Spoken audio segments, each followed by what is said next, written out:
Yeah, good afternoon, everybody. Please permit me to stand on already established protocols.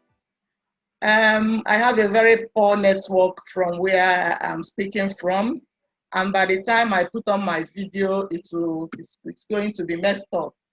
So can I just make this presentation without the video?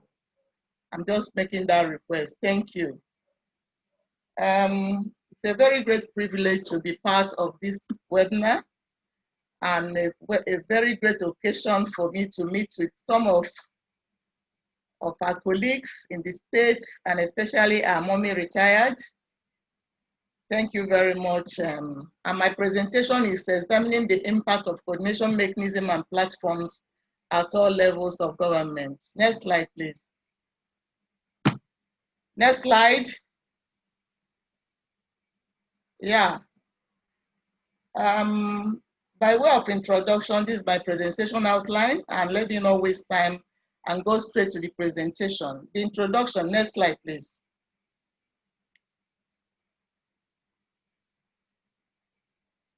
The introduction, next slide. Next slide. Okay, we know that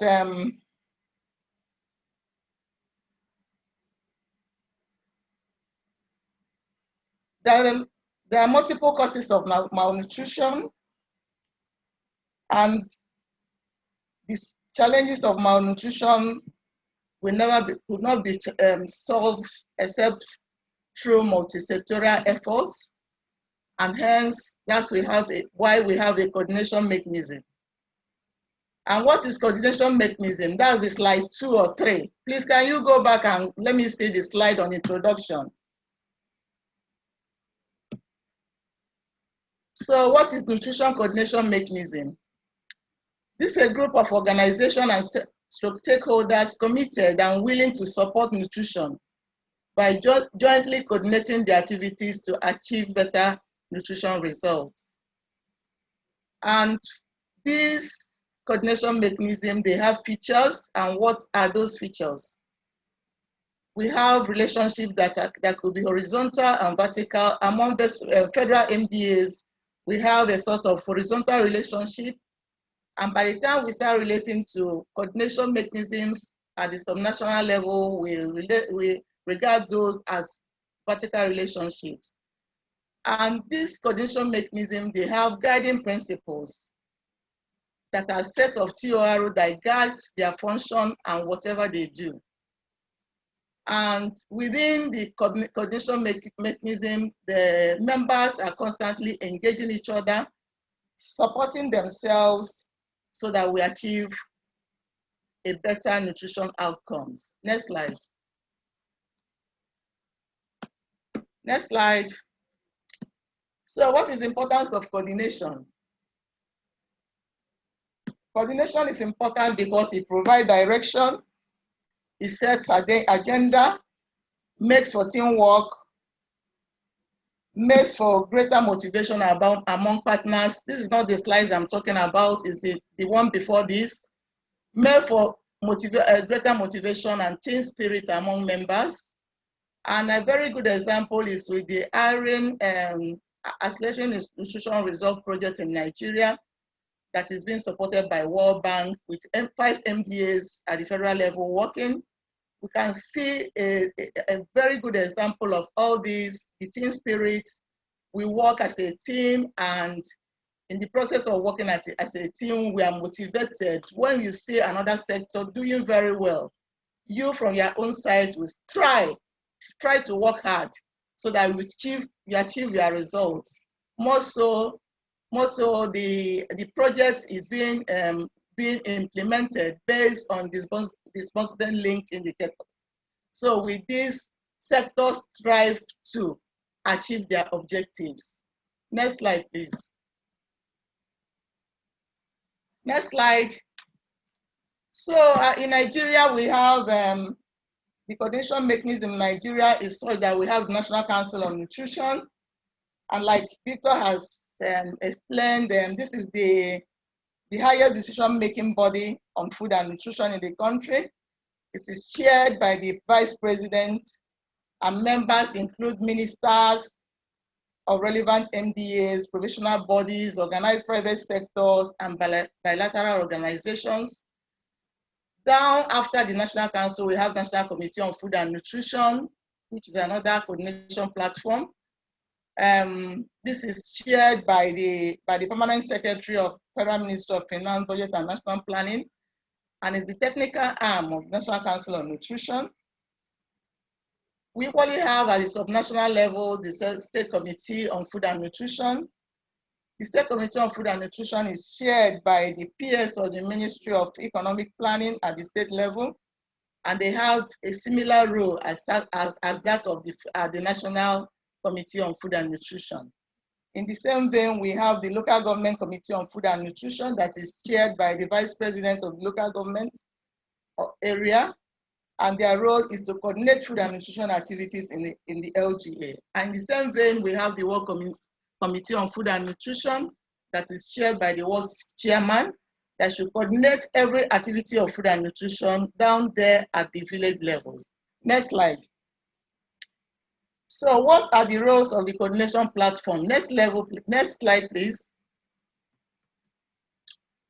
Yeah, the roles of coordination platforms, you can see that they're supposed to play leadership roles.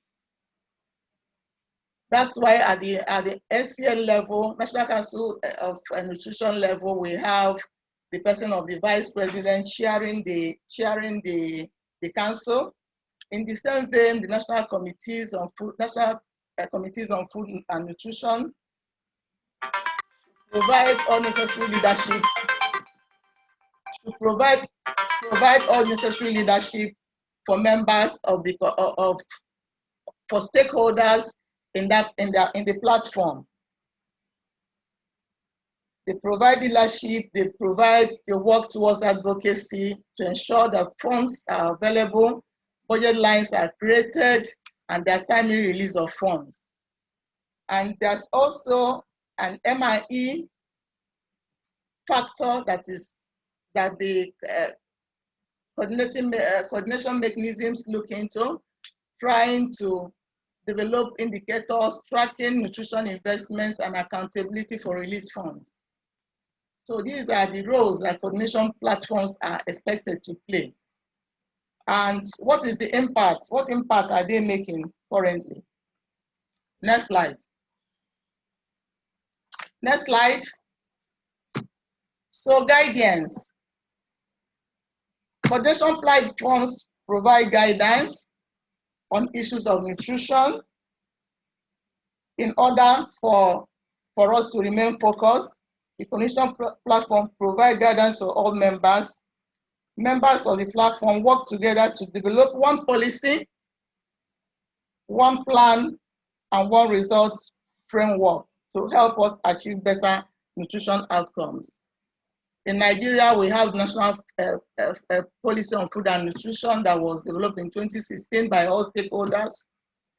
And we equally have the National Multi-Sectoral Plan of Action for Food and Nutrition that is fully developed by all stakeholders. And in that multi-sectoral plan, there's an MIE framework that looks at issues of accountability and MIE. Identification of gap is another impact that we've found coordination mechanisms providing. The platform ensures that critical nutrition gaps are identified and brought to the fore to be addressed.